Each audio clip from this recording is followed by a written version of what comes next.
Hello friends, ఈ video కనుక నచ్చితే ఖచ్చితంగా లైక్ చేసి వీడియోని హైప్ చేయండి. ఇక ఎపిసోడ్లోకి వెళ్తే కావాలని చెప్పి ఇటు అక్షిత ఇటు ట్రాఫీని కింద పడేస్తుంది కదా, పల్లవిది వేసెస్ హైదరాబాద్కి వచ్చిన ట్రాఫీని. ఇక బామ్మ గబగబా వచ్చి ఆ ట్రాఫీని తీసి ఇక అక్షితని తిడుతూ ఉంటుంది.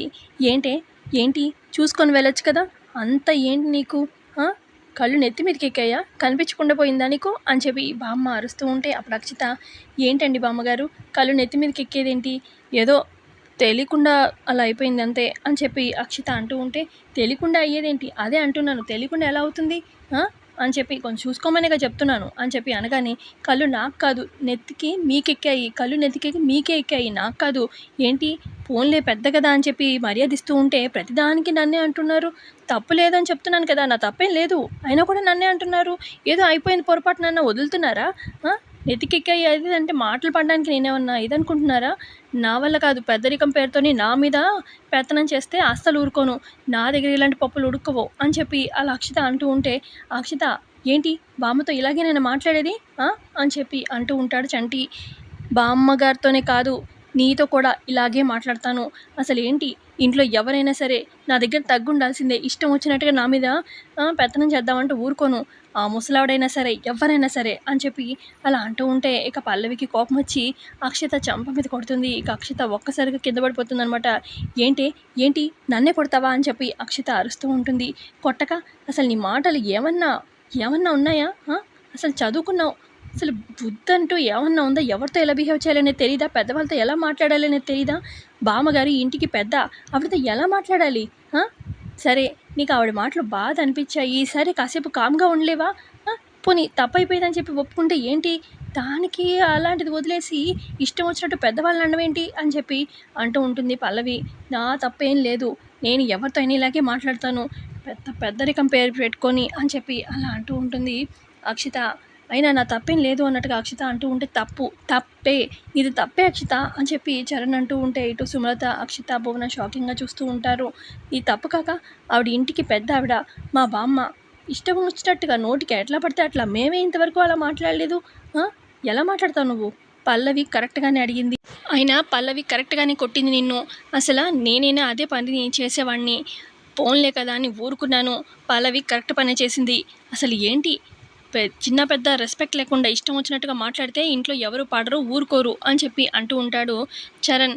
ఇక అప్పుడు పల్లవి, మర్యాదగా క్షమాపణ చెప్తావా లేదా బామ్మగారికి అని చెప్పి అంటూ ఉంటుంది అక్షితాని.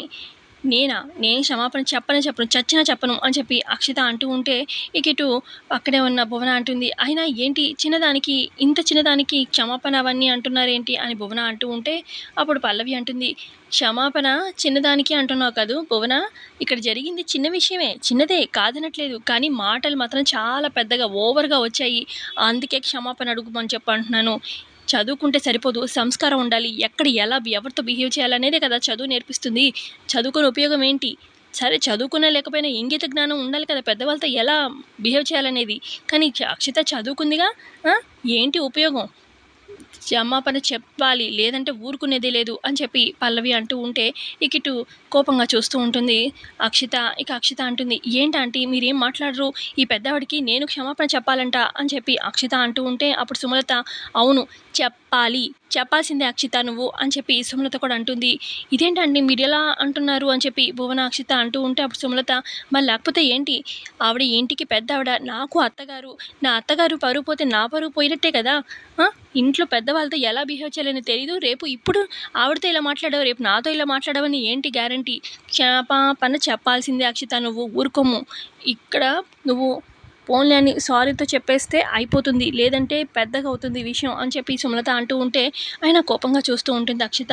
ఇక అప్పుడు చంటి కూడా అంటాడు, చూడు అక్షిత, మర్యాదగా చెప్తున్నాను, క్షమాపణ చెప్తే ఇక్కడితో వదిలేస్తాను, లేదంటే విషయం చాలా దూరం వెళ్తుంది అని చెప్పి అనగానే, సారీ బామ్మగారు, ఇంకెప్పుడు ఇలాంటి పని చేయను అని చెప్పి ఇక కంట్రోల్ చేసుకొని చెప్పేస్తుంది అనమాట సారీ అటు అక్షిత బామ్మగారికి. ఇక అప్పుడు బామ్మ కోపంతో, ఎవరితో ఎలా బిహేవ్ చేయాలనేది ముందు తెలుసుకో, ఇష్టం వచ్చినట్టుగా నోరు పారేసుకొని క్షమాపణ చెప్తే పోన్లే అని అనుకుంటున్నావేమో అని చెప్పి బామ్మ అంటూ ఉంటే, సరే వదిలేసేయండి, రండి అందరం భోజనం చేద్దాము, పార్టీ అనుకున్నాం కదా అని చెప్పి ప్రసాదరావు అంటూ ఉంటే, మాకేం వద్దు అని చెప్పి సుమలత, అక్షిత, భువన, చరణ్ అక్కడి నుంచి వెళ్ళిపోతారు.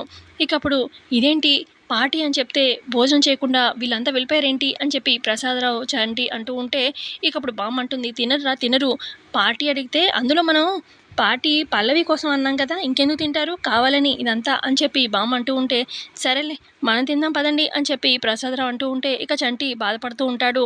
అప్పుడు పల్లవి, ఏమైంది చంటి, బాధగా ఉందా అంటే, నీ ముందే నీ భార్యని అందరం అన్నాం కదా అందుకే బాధగా ఉందా అని చెప్పి అలా పల్లవి అడుగుతూ ఉంటే అప్పుడు చంటి, లేదు లేదు వదిన, అసలు ఎందుకు అక్షిత ఇలా బిహేవ్ చేస్తుందో నాకు అర్థం కావట్లేదు. మేమిద్దరం ప్రేమించే పెళ్లి చేసుకున్నాం, కానీ ఎందుకో నాతో ప్రేమగా ఉండనే ఉండదు అక్షిత.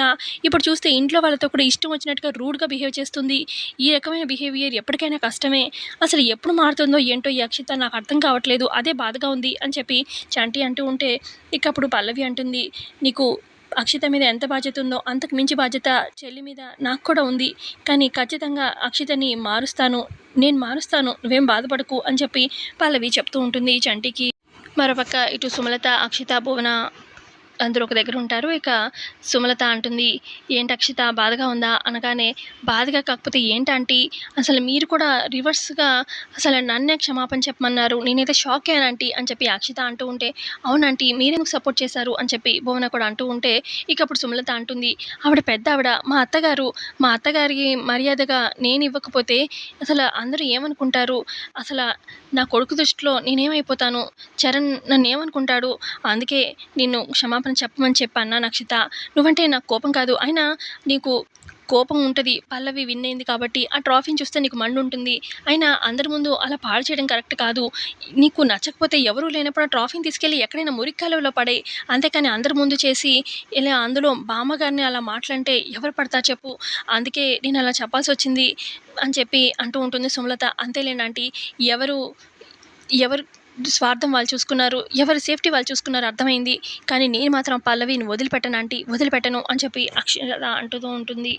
మరోపక్క ఇటు పల్లవి ఆలోచిస్తూ ఉంటుంది, ఇదేంటి కూరగాయలు నిన్న సాయంత్రమే తెద్దాం అనుకున్నాను మర్చిపోయాను, ఇప్పుడేమో ఇంట్లో ఏమీ కూరగాయలు లేవు వంట చేయాలంటే, ఇప్పుడు ఎలా బయటికి వెళ్ళాలి అని చెప్పి చూస్తూ ఉంటే ఈ లోపల అదే టైంకి చరణ్ ఏమో ఇంట్లో నుంచి బయటకు వెళ్ళబోతూ ఉంటాడనమాట, కీస్ తీసుకొని బైక్ కీస్. ఇక అప్పుడు పల్లవి అనుకుంటుంది, ఇదే రైట్ టైం, ఈయనతోనే బయటకు వెళ్ళాలి, కానీ వస్తాను అంటే కాదంటాడు, ఈయనతో రివర్స్ గేమ్ ఆడాల్సిందే అని చెప్పి, ఏంటండి బయటికి వెళ్తున్నారా అనగానే, ఏంటి నువ్వు బయటికి వెళ్ళమంటే నేను వెళ్ళాలా, వెళ్ళను, వెళ్ళట్లేదు ఇప్పుడు నేను అని చెప్పి చరణ్ అంటూ ఉంటే, అదేలేండి వెళ్ళట్లేదు అర్థమైంది అని చెప్పి అనగానే, నేను మా ఫ్రెండ్స్ దగ్గరికి వెళ్తున్నాను, ఇప్పుడు నీకేంటి అని చెప్పి చరణ్ అంటూ ఉంటే, అదే అండి అంటే ఏం లేదు, నేను కూడా మీతో వస్తాను, నేను కూరగాయలు తీసుకోవాలి, నన్ను మీరు కూరగాయల మార్కెట్ దగ్గర వదిలిపెట్టేయండి, అటు నుంచి మీరు ఫ్రెండ్స్ దగ్గరికి వెళ్ళండి అనగానే, ఏంటి వెళ్ళేది, నేను నీతోనా, అదిగో నిన్ను తీసుకెళ్ళాలి అంత లేదు అని చెప్పి అనగానే ఇక అప్పుడు కీస్ లాక్కుంటుందనమాట పల్లవి, మీకు మర్యాదగా చెప్పి అడిగాను, మీరు నన్ను దింపాల్సిందే, లేదంటే కీస్ ఇవ్వను అని చెప్పి అంటూ ఉంటే, తీసుకోండి అని చెప్పి అంటుంది పల్లవి. ఇక కీస్ తీసుకోవడానికి ట్రై చేస్తూ ఉంటారనమాట చరణ్. ఇక అట్లా కొంచెం క్లోజ్గా ఉన్నట్టుగా గమనిస్తూ ఉంటారనమాట పల్లవి అటు చరణ్ తీసుకోబోతూ ఉంటాడు కీస్. ఇక అప్పుడే చంటి చూస్తూ ఉంటాడు. ఇక ఇటు పక్క కొంచెం దూరంలో అక్షిత కూడా చూస్తుంది. ఎంత బాగున్నారో అన్నయ్య వదిన ఆనందంగా, నేను అక్షితతో ఇలా సంతోషంగా ఉండొచ్చు కదా, అక్షిత ఎప్పుడు నాతో దూరంగానే ఉంటుంది, ప్రేమించే పెళ్లి చేసుకున్నాం కానీ ఎందుకు నాతో దూరంగా ఉంటుందో అర్థం కాదు అని చెప్పి అక్షిత తనతో ప్రేమగా ఉన్నట్టుగా ఊహించుకుంటాడనమాట చంటి. ఆ తర్వాత ఇక ఇటు పల్లవి అంటుంది, సరేలేండి కీస్ నేను మీకు ఇస్తాను, అయితే నేనే డ్రైవ్ చేస్తాను అనగానే, ఏంటి నువ్వు డ్రైవ్ చేస్తావా, నాకు ఎద్దుల బండిలా రైడ్ చేస్తే నాకు ఇష్టం ఉండదు, ఫాస్ట్గా వెళ్ళాలి అని చెప్పి అంటాడు చరణ్. ఫాస్ట్గా వెళ్ళాలి అంతే కదా, సరే పదండి అనగానే, అది బుల్లెట్ అని చెప్పి అనగానే, బుల్లెట్ అయితే ఇంకేంటి నేను బాగా రైడ్ చేస్తాను చూడండి పదండి అని చెప్పి చరణ్ని ఎక్కించుకొని తీసుకెళ్తుందనమాట. ఏంటి ఈ స్పీడు అని చెప్పి చరణ్ అంటూ ఉంటే, మీరే కదండి స్పీడ్గా వెళ్ళమన్నారు, అందుకే చూడండి స్పీడ్ ఎలా లాగిస్తున్నానో అని చెప్పి ఇక పల్లవి స్పీడ్గా చరణ్ని తీసుకెళ్తూ ఉంటుంది బైక్ మీద. ఇక ఇటుపక్క అనుకుంటూ ఉంటాడనమాట అటు చంటి, ఏంటో అక్షిత నాతో ప్రేమగా ఉంటే బాగుండు అని చెప్పి అక్షిత దగ్గరికి వెళ్తాడు. అక్షిత ఏం ఆలోచిస్తున్నావు అనగానే, అదే ఆ పల్లవి చరణ్తో బయటకు వెళ్ళిందిగా అనగానే, వాళ్ళిద్దరు బాగానే ఉన్నారు, అన్నయ్య వదిన కొట్టుకుంటారు, వాళ్ళిద్దరి మధ్యలో ప్రేమ లేదు అనుకుంటాం, కానీ అప్పుడప్పుడు వాళ్ళిద్దరూ బాగానే ఉంటారు, కానీ ఎటొచ్చి మన ఇద్దరు ప్రేమించి పెళ్లి చేసుకున్నావు, నాకు నువ్వంటే ఇష్టం, నువ్వు కూడా నన్ను ప్రేమించే పెళ్లి చేసుకున్నావు, కానీ ఎందుకు నాతో ప్రేమగా ఉండవు, ఎప్పుడు ఈ టాపిక్ మాట్లాడినా దూరంగా ఉంటావు, ఏదో ఒకటి చెప్పి నన్ను దూరంగా వెళ్ళిపోతావు, అసలు ఏంటి నేనంటే నీకు ఇష్టమా లేదా, ఏదైనా ఓపెన్గా చెప్పు అక్షిత, ఏదో ఒక నిర్ణయం తీసుకుందాము అని చెప్పి అంటూ ఉంటాడు చంటి. ఏంటి వీడు ఏదో ఒక నిర్ణయం అంటాడు అని చెప్పి మనసులో అనుకొని ఇక అక్షిత అంటే మీద పడితేనే ప్రేమ ఉన్నట్టా చంటి? దూరంగా ఉంటే ప్రేమ లేనట్టా ఏంటి? కొంచెం అర్థం చేసుకో అని చెప్పి అక్కడి నుంచి వెళ్ళిపోతుంది అక్షిత. ఇక అప్పుడు చంటి మనసులో అనుకుంటాడు, అక్షిత ఎప్పుడు ఇంతే. డైరెక్ట్‌గా అడిగితే చెప్పనే చెప్పదు. ఇష్టం ఉంది అని చెప్పదు, లేదు అని చెప్పదు. ప్రతిదానికి తప్పించుకుంటుంది. ప్రేమగా ఉండనే ఉండదు. అసలు తన మనసులో ఏముంది? అసలా ఇష్టం లేనప్పుడు ఇలా కలిసి ఉండడం ఎందుకు? ఒకసారి వదినతో మాట్లాడి ఏదో ఒక నిర్ణయం తీసుకుంటాను అక్షిత విషయంలో అని చెప్పి చంటి బాధగా ఆలోచిస్తూ ఉంటాడు. మరోపక్క వైష్ణవి ఆలోచిస్తూ ఉంటుంది. ఫోన్ చేస్తూ ఉంటుంది ఆ సరోజకి. ఆ సరోజ నాకు తెలుసు. ఆవిడకి ఫోన్ చేస్తే నాట్ రీచబుల్ వస్తుందేంటి? అసల ఈ లాకెట్ విషయంతో పల్లవియే గుండమ్మ కూతురని తెలిసిపోతుందా? లేదు లేదు తెలియకూడదు. ఏదో ఒకటి చేయాలి అని చెప్పి ఫోన్ ట్రై చేస్తూ ఉంటుంది. ఈ లోపల ఇంటికి డైరెక్ట్‌గా వచ్చేస్తారనమాట. సరోజ వాళ్ళ ఆయన్ని తీసుకొని వచ్చేస్తుంది. ఇక ఇటు వైష్ణవి షాక్ అవుతుంది. ఇదేంటి నేను ఫోన్ ట్రై చేస్తుంటే వీళ్ళు ఇంటికే వచ్చేసారు. అమ్మో! ఇప్పుడు ఎలా అని చెప్పి చూస్తూ ఉంటుంది ఈ పక్క రూమ్‌లో నుంచి. ఈ లోపల గుండమ్మ గారు అని చెప్పి పిలుస్తూ ఉంటుంది సరోజ. ఇక గుండమ్మ అలా శ్రీనివాసరావు, ఆదిత్య ఈ ముగ్గురు వస్తారనమాట. రండి కూర్చోండి అని చెప్పి. ఇక లాకెట్ ఇక ఆదిత్య లాకెట్ చూపించి, ఇది మా అమ్మాయి మెడలో ఉండాల్సిన లాకెట్ అండి. మీ దాకా చేరింది. మీ దగ్గర ఎవరు తాకట్టు పెట్టారో కొంచెం చెప్పండి సేట్‌జీ అని చెప్పి అడుగుతూ ఉంటారనమాట ఆదిత్య సరోజ వాళ్ళ హస్బెండ్‌ని. అంటే కొన్ని సంవత్సరాల కింద ఎవరో తాకట్టు పెట్టారండి. అంటే బస్తీ నుంచి వచ్చారండి ఎవరో. ఒక 4 అక్షరాల పేరుంటుందండి. చలమయ్యో లేదంటే ఏదో పేరండి సరిగ్గా గుర్తులేదు అని చెప్పి ఆలోచిస్తూ ఉంటాడనమాట. ఇక అటు రూమ్‌లో నుంచి చూస్తున్న వైష్ణవి, చలమయ్య కాదురా చలపతి. చలపతి అనే పేరు చెప్పొద్దురా. చెప్పేస్తే ఇంకేం లేదు దొరికిపోతది. పల్లవి వాళ్ళ కూతురని ఇంకా గుండమ్మ కనిపెట్టేస్తుంది. చెప్పకూడదు ఈయనకి గుర్తు రాకూడదు అని చెప్పి మనసులో అనుకుంటూ ఉంటుంది వైష్ణవి. మీకు సరిగ్గా గుర్తు చేసుకోండి కొంచెం అని చెప్పి గుండమ్మ అంటూ ఉంటే, అంటే చాలా సంవత్సరాలు అయిపోయింది కదండీ గుర్తు రావడం లేదు అని చెప్పి అనగానే ఇక అప్పుడు శ్రీనివాసరావు, మీరు ఎవరైతే తాకట్టు పెట్టారో వాళ్ళ పేరు రాసుకుంటారు కదండీ అనగానే, రాసుకుంటానండి. అది చాలా సంవత్సరాలు అయిపోయింది కదా! ఆ పేపర్స్ అవన్నీ ఎక్కడున్నాయో.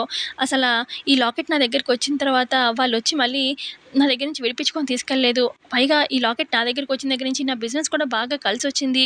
బాగా ఆస్తి పెరిగింది. అప్పటి నుంచి ఇంకా సెంటిమెంటల్‌గా ఈ లాకెట్ మా దగ్గరే ఉంచుకున్నాము. కానీ ఖచ్చితంగా ఈ లాకెట్ ద్వారా మీ అమ్మాయి మీకు తెలుస్తుంది అంటున్నారు కాబట్టి ఆ బస్తీ దగ్గరికి వెళ్తాను. నా దగ్గర తాకట్టు పెట్టిన అతన్ని కనిపెడతాను. అతన్ని చూస్తే నేను గుర్తుపడతానండి. సో, నేను బస్తీకెళ్ళి కనుక్కుంటాను. ఖచ్చితంగా మీకు గుడ్ న్యూసే చెప్తానండి. వెళ్ళొస్తాము అని చెప్పి సరోజ వాళ్ళ హస్బెండ్ అక్కడి నుంచి వెళ్ళిపోతారు. ఇక గుండమ్మ బాధపడుతూ ఉంటే ఇక అప్పుడు శ్రీనివాసరావు అంటారు వాళ్ళ మావయ్య, అమ్మ గుండమ్మ నువ్వేం బాధపడకు. ఆ దేవుడు ఈ లాకెట్ నీ దాకా చేర్చాడంటే ఖచ్చితంగా నీ కూతురు కొంచెం ఆలస్యమైన కొంచెం పేషెన్స్‌గా ఉండు. ఖచ్చితంగా నీ కూతురు నీ దాకా వస్తుంది.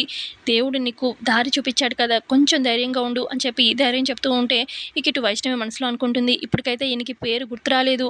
కానీ ఆయన నిజం చెప్పకూడదు. ఈ చలపతి బయట పడకూడదు. ఏదో ఒకటి చేస్తాను అని చెప్పి వైష్ణవి అనుకుంటూ ఉంటుంది. సో, ఇంతే అండి ఇవాల్టి ఎపిసోడ్‌లో జరిగింది. నచ్చితే లైక్ చేయండి. Thanks for watching.